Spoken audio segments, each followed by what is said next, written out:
Passing by കണ്ടൊരു റീലാണ്. ഒരു യങ്ങായിട്ടുള്ള മുസ്ലിം പണ്ഡിതനോട് ഇൻ്റർവ്യൂവിൽ ചോദിക്കുന്നു, നിങ്ങൾ എന്തുകൊണ്ടാണ് ഈ ഇമേജസ് ദൈവത്തിൻ്റെ പടം വെച്ച് ആരാധിക്കാത്തത്?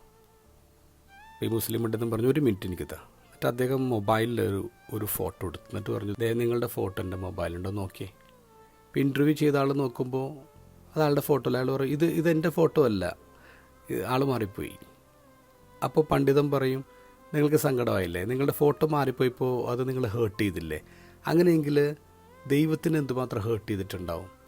നമ്മളാരും ദൈവത്തെ കണ്ടിട്ടില്ല, എന്നാൽ ഇതാണ് ദൈവത്തിൻ്റെ പടം എന്ന് പറഞ്ഞ് വരച്ച് വെക്കുമ്പോൾ ദൈവം എന്ത് ചിന്തിക്കുന്നത്? ഇതെൻ്റെ പടമല്ലല്ലോ. അപ്പോൾ ദൈവത്തിന് സങ്കടമാവില്ലേ? ഈ ഉത്തരം കേൾക്കുമ്പോൾ ലോജിക്കലാണ്, ഇൻട്രസ്റ്റിംഗ് ആണെന്നൊക്കെ നമുക്ക് തോന്നും. പക്ഷെ വീണ്ടും ഒന്ന് വായിച്ച് നോക്കിയേ. മാനുഷികമായി ചിന്തിക്കുമ്പോഴാണ് നമ്മളെപ്പോലെ ദൈവത്തിന് സങ്കടം വരുന്നതൊക്കെ നമ്മൾ കരുതുന്നത്. പക്ഷേ യഥാർത്ഥത്തിൽ ദൈവത്തിന് സങ്കടം വരുമോ? ഉൽപ്പത്തി പുസ്തകത്തിൽ നമ്മൾ വായിക്കുന്നുണ്ടല്ലോ, ദൈവം തൻ്റെ ഇമേജിൽ നമ്മളെല്ലാം സൃഷ്ടിച്ചെന്ന്. അപ്പോൾ നമ്മുടെ ആരുടെ ഫോട്ടോ വരച്ചാലും അത് ദൈവത്തെ പോലെ ഇരിക്കും. ദ ഗോസ്പലിൽ പത്രോസിനോട് ഈശോ പറയുന്നത്, നിൻ്റെ ചിന്ത മാനുഷികമാണ്, ദൈവികമല്ല. നീ എന്നെ ഡിക്റ്റേറ്റ് ചെയ്യേണ്ട കാര്യമില്ല, സാത്താനെ മുന്നിൽ നിന്ന് പോകുന്ന പറയാം. ഇവിടെ ഒരു കാര്യം നമ്മൾ ചിന്തിക്കേണ്ടത്, പത്രോസിൽ വരെ സാത്താൻ്റെ വൈറസ് കയറി എന്നുള്ളതാണ്. എന്ന് പറഞ്ഞാൽ we are not immune to satanic virus. നമ്മളിലൊക്കെ ഈ സാത്താൻ്റെ വൈറസ് കയറാനുള്ള സാധ്യത ധാരാളം ഉണ്ട്.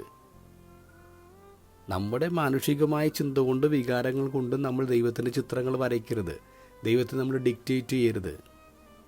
സഹനങ്ങൾ വേണ്ട, ഷോർട്ട് കട്ടുകൾ തേടാമെന്ന് നമ്മൾ പറയുമ്പോൾ നമ്മളൊക്കെ സിക്കാണ്. സാത്താൻ്റെ വൈറസ് നമ്മുടെ ഉള്ളിലും ഇല്ലേ? അപ്പോൾ